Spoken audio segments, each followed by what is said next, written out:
Awas, dan ini pun banyak terjadi. Berdebat, berselisih untuk membela perbuatan salah. Jangan dilakukan. Ini di An-Nisa ayat ke-107. Wala tujadil 'anil ladzina yakhtanuna anfusahum. Dah? Nah, biasanya yang begini ini orang munafik. Ya, ini ciri khas karena ini sedang menerangkan tentang sifat nifak. Ya, jadi kalau ada orang salah, terus dibela. Nah, lawan diskusinya orang benar. Sudah ada orang benar, menerangkan yang benarnya, malah dicari-cari untuk lawannya. Ya, dicari argumentasi supaya seakan-akan ini ada pembanding. Ini benar kok, benar dipertahankan. Itu sesuatu yang salah. Itu dilarang.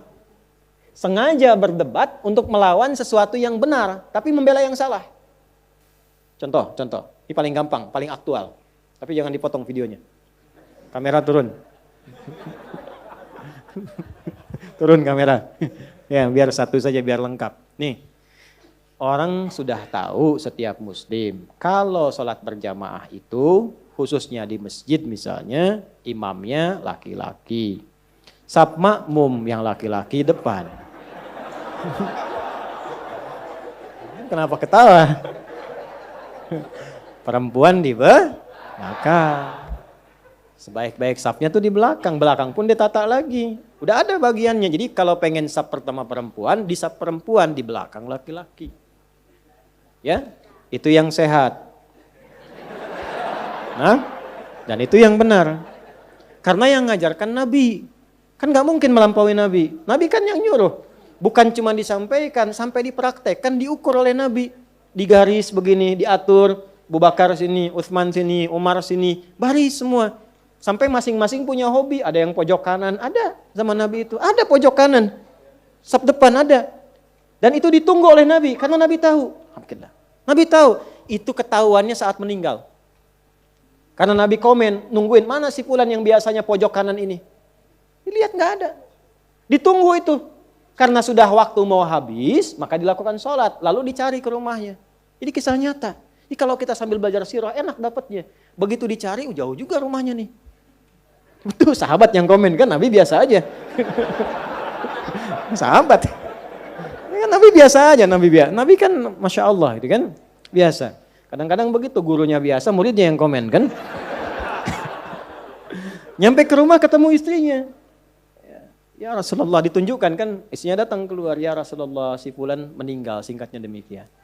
Sehingga gak bisa berangkat untuk berjamaah. Masya Allah. Sampai husnul khatimahnya. Nabi cuma nanya gini, ada gak kejadian yang aneh atau unik sebelum dia meninggal?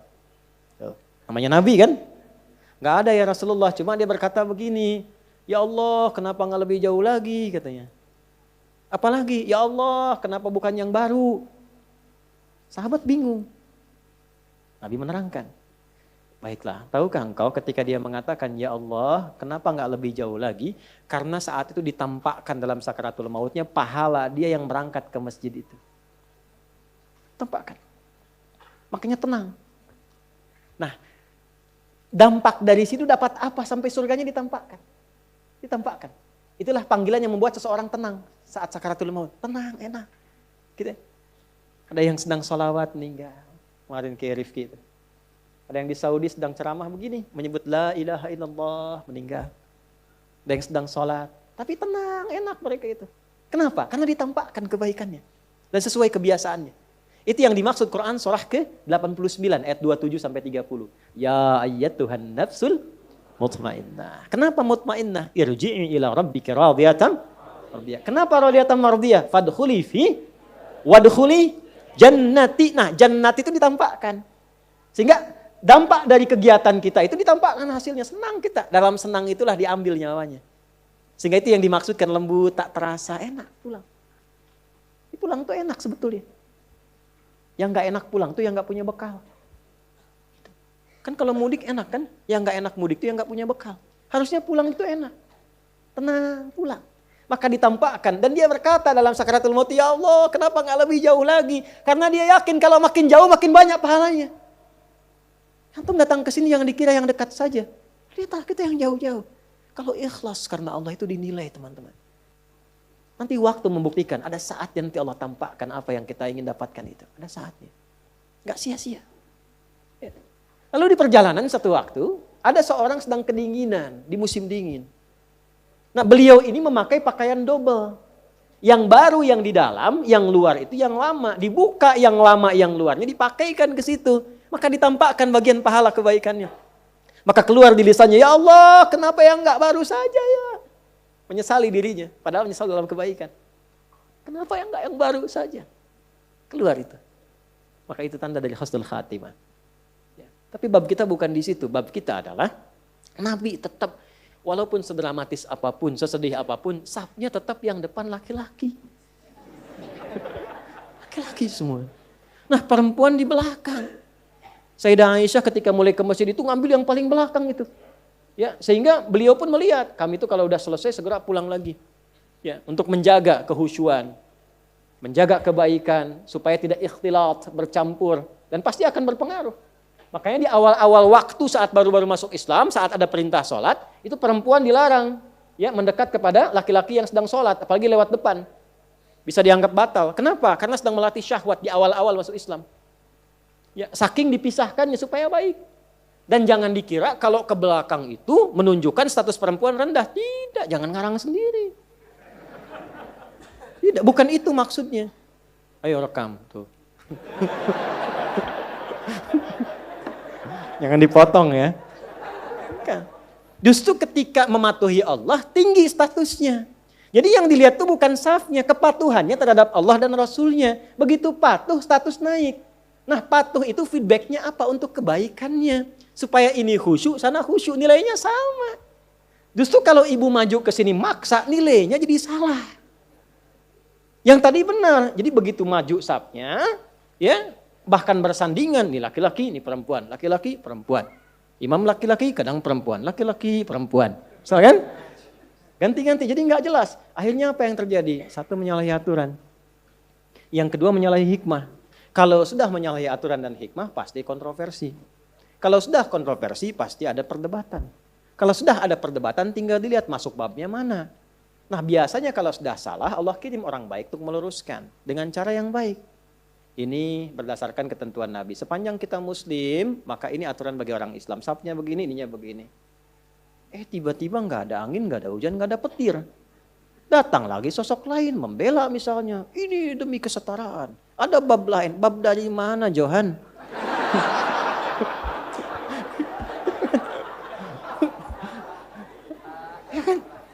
Nah ini tiba-tiba muncul, tapi ini sudah dari Quran disampaikan akan ada isyarat begitu. Makanya jangan kaget kalau ada melihat di TV macam-macam, kok membela, itu artinya Qurannya benar. Itu. Qurannya benar artinya. Akan ada terjadi demikian. Nah kita yang sadar, yang sehat jangan ikut-ikutan. Apakah mencela? Tidak juga. Kalau ada yang demikian minimal kita doakan. Kalau punya kemampuan diluruskan sesuai dengan kewenangan yang Allah tetapkan. Ulama luruskan dengan ilmu. Ya, yang berwenang pemerintah tertibkan dengan aturan. Sehingga semua kompak menjaga kedamaian. Tapi tidak ada bab celaan, tidak ada bab hinaan. Itulah indahnya Islam. Ngajinya tuntaskan. Turun An-Nisa ayat 140. Itu kan akumulasinya.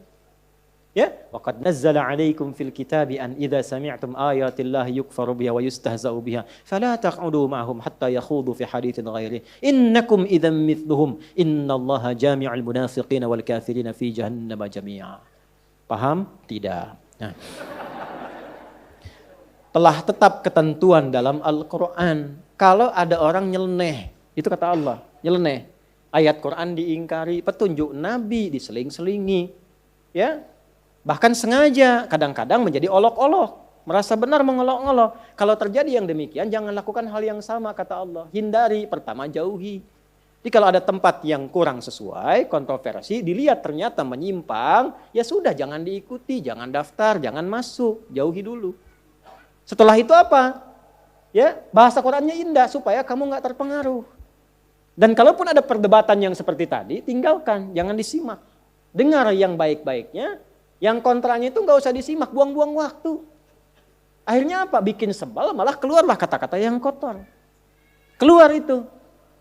Apa kata Qur'annya? Innakum idzam mithluhum. Kalau Anda juga mencela, ya sama aja Anda dengan mereka. Sama-sama tercela. Dan Islam tidak mengajarkan itu.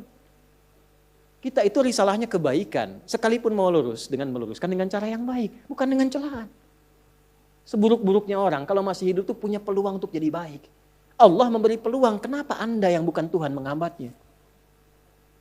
Maka minimal kita doakan. Minta kebaikan. Siapa tahu kan orang tumbuh itu dari lahir, dari tumbuh, sudah mendapati informasi itu. Ya kan? Yang bisa merubah itu doa kita, mohon kepada Allah. Allah yang berwenang untuk merubahnya. Jelas? Nah, adapun orang ini yang sengaja untuk berdebat, sengaja mempertahankan, kalau dia tidak tobat, maka dikelompokkan oleh Al-Quran ke dalam golongan munafik. Jadi orang munafik itu ciri khasnya senang-senang mendebat yang benar-benar. Membawa sesuatu yang penting kontroversi saja. Tidak. Kalau dia mengaku muslim, maka yang seperti itu pun kita hindari. Jelas sampai sini?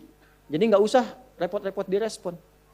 Respon lagi, sehingga banyak status jadi nggak berkembang. Ujungnya apa? Cuman perdebatan, nggak ada isinya.